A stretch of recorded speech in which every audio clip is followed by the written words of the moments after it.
फिर ऐसे मेरे मोहतरम वजीर लुडियां डाल रहे थे जैसे जेलम का हर शख्स नाश्ता चांद पर करता है, दोपहर को केलूला मरीख पर करता है।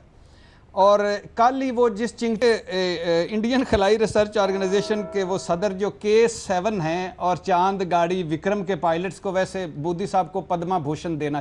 इंडिया वो पहला कंट्री है कि जो मून के जो साउथ पोल है उस हिस्से पर अब वो तहकीक कर रहा है, रिसर्च कर रहा है। लेकिन अब first images of the moon release किए हैं हमारे इसी खित्ते के, इसी रीजन के हमारे हमसाया मुल्क इंडिया की स्पेस एजेंसी, जो कि अब one of the top space agency of this world बन चुकी है, उसकी तरफ से ये इसरो ने जो काम शेड्यूल किया था, यानी कि जो डेट्स फिक्स की थी, उससे भी 3 दिन पहले ही इसरो ने अपना पूरा का पूरा टास्क कंप्लीट कर लिया है। यानी दोस्तों, बड़ी बड़ी स्पेस एजेंसियां भी जो 70 साल में नहीं कर पाई, वो काम इसरो ने कुछ ही सालों के अंदर कर दिया। 2017 के अंदर हिंदुस्तान रिकॉर्ड तोड़ता है 107 नैनो सैटेलाइट्स को लॉन्च करने का एक सिंगल रॉकेट से, और 25 तक वो इसको $15 बिलियन की इंडस्ट्री बनाना चाहते हैं।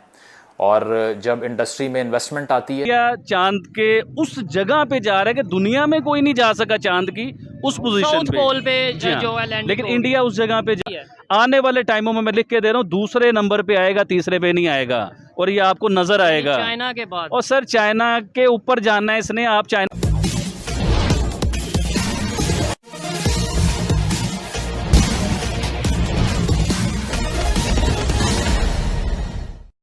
मून मिशन के इतिहास में ऐसा पहली बार हो रहा है कि चंद्रयान 3 को चंद्रमा के ऑर्बिट में 3 दिन पहले पहुंचा दिया गया है। अभी तक कोई भी देश ऐसा कारनामा नहीं कर पाया है। इससे इसरो को 2 फायदे होंगे। पहला, चंद्रयान 3 का ईंधन बचेगा, और दूसरा, चंद्रमा पर सॉफ्ट लैंडिंग के लिए इसरो को ज़्यादा समय मिल पाएगा।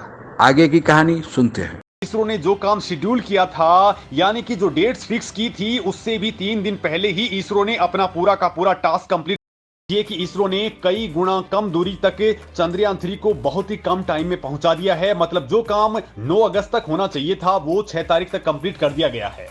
मतलब चंद्रयान 3 को एक तो अब बहुत ही कम दूरी तय करनी पड़ेगी, कम ईंधन खर्च करना पड़ेगा, और चांद पर उतरने के लिए इसरो के पास अब टाइम भी बहुत ज्यादा बचा हुआ रहा है। इसरो को उम्मीद है कि विक्रम लैंडर इसी महीने के अंत में, यानी कि 23 अगस्त को चंद्रमा की सतह पर सॉफ्ट लैंडिंग करने लग जाएगा। यानी जहां तक कोई भी देश नहीं पहुंच पाया, वहां भारत का तीसरा मानव रहित चंद्र मिशन, यानी कि लेकिन अब first images of the moon release किए हैं हमारे इसी खित्ते के, इसी रीजन के हमारे हमसाया मुल्क इंडिया की स्पेस एजेंसी, जो कि अब one of the top space agency of this world बन चुकी है, उसकी तरफ से ये इंडिया वो पहला कंट्री है कि जो मून के जो साउथ पोल है उस हिस्से पर अब वो तहकीक कर रहा है, रिसर्च कर रहा है। जो वहाँ से इमेजेस आएंगे या जो भी उसके ऊपर जो है वो इन्वेस्टिगेशन की जाएगी या रिसर्च की जाएगी, क्योंकि चांद के इस हिस्से के बारे में अभी तक सबसे कम इंफॉर्मेशन हासिल की गई है। और इस तरह अमेरिका और यूएसएसआर और चाइना के बाद चांद पर कामयाबी से उतरने वाला 4th कंट्री इंडिया है। लेकिन इस चांद के हिस्से पर तहकीक करने के लिए जाने वाला पहला कंट्री इंडिया है। इससे पहले 2008 में मून सरफेस पर इंडिया का पहला मिशन भेजा गया था, जिसने मून सरफेस पर पानी के मॉलिक्यूल्स की मौजूदगी को डिस्कवर किया था, और ये साबित किया था कि चांद की सतह पर, मून सरफेस पर दिन के टाइम में, डे टाइम में एक खास। अगर हिंदुस्तान की इसरो की बात करें तो वो 2008 में 11 सैटेलाइट्स लॉन्च करती है, ठीक है।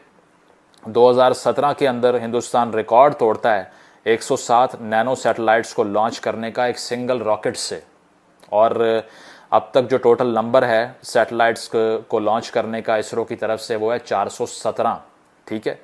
अगर हम बजट्स को कंपेयर करें तो जो सुपार्को का एनुअल बजट है इस पॉइंट पर पाकिस्तान का, वो है $25 मिलियन। वैसे मुझे नहीं मालूम कि इस 25 मिलियन का ये करते क्या है, क्योंकि देखा कुछ नहीं है होते हुए। और इसरो का बजट है $1600 मिलियन, यानी कि पाकिस्तान का $25 मिलियन और हिंदुस्तान का है $1600 मिलियन। तो इतना बड़ा डिफरेंस है फंडिंग का, और इससे ही वाज़ेह होता है कि कितना इंटरेस्ट वो ले रहे हैं स्पेस एक्सप्लोरेशन में, और आप कितना इंटरेस्ट ले रहे हैं। इसके अलावा हिंदुस्तान में स्पेस सेक्टर जो है वो $9.6 बिलियन की इंडस्ट्री है इस वक्त, और 2025 तक वो इसको $15 बिलियन की इंडस्ट्री बनाना चाहते हैं।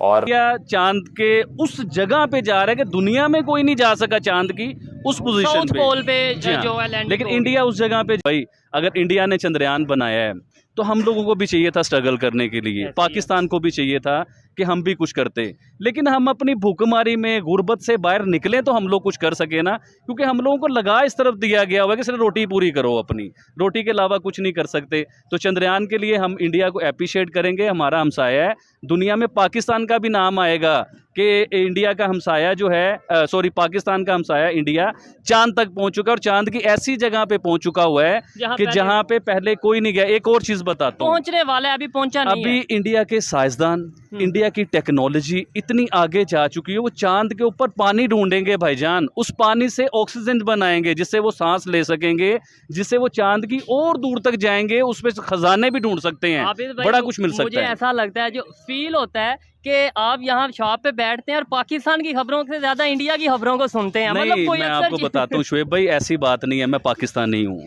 हमारा मैंने जीना आप मरना- देखे, मैं वो कामयाब हुए हैं चांद पर पहुंचने में और हम कामयाब हुए हैं अपने एक और वजीर आजम को जेल में भेजने में। ये कोई कम बात नहीं है, ये बहुत बड़ा मुकाबला है।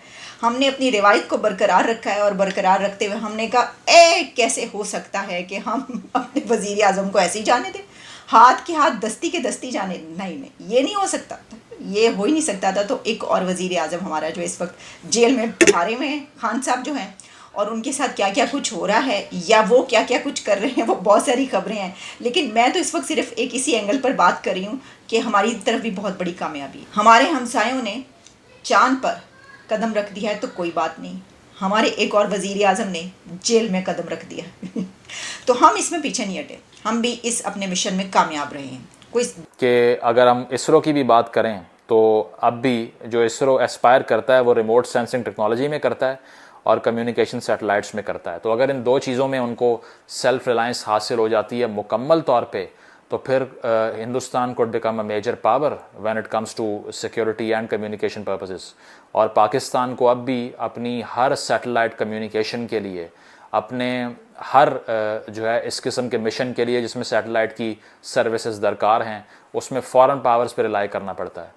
तो इसका मतलब ये है कि आप कंप्लीटली सिक्योरिटी पर्पसेस में भी सेल्फ रिलायंट नहीं हैं। तो अगर हम जैसा कि चंद्रयान 3 से ही स्पष्ट है कि यह भारत का तीसरा मून मिशन है।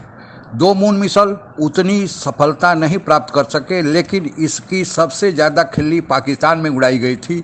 वहाँ के एक मंत्री फवाद चौधरी ने यहाँ तक कह दिया था कि जब ज़मीन से ही चांद दिखाई दे जाता है तो फिर चंद्रमा पर जाकर उसे देखने की क्या आवश्यकता है। यह उनके दिमाग का दिवालियापन था।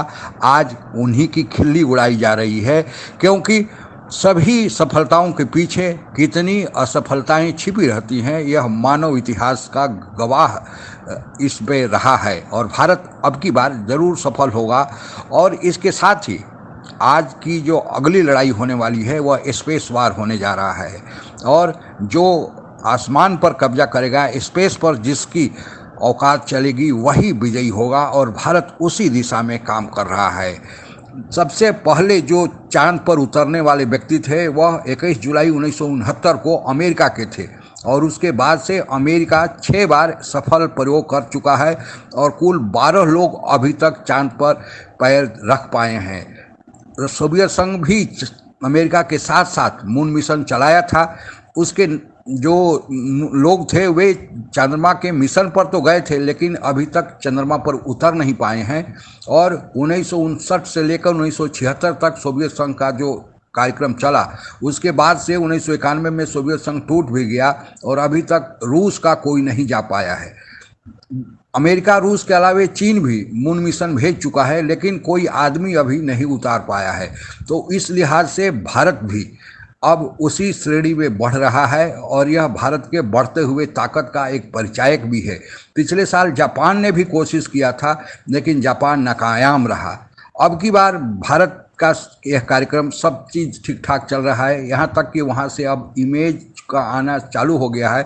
और भारत ने एक कठिन रास्ता अपनाया है साउथ पोल का, जहाँ तक अभी विश्व के कोई भी देश वहाँ नहीं पहुँच पाए हैं, क्योंकि वहाँ पर जल जीवन की बातें कही जा रही है।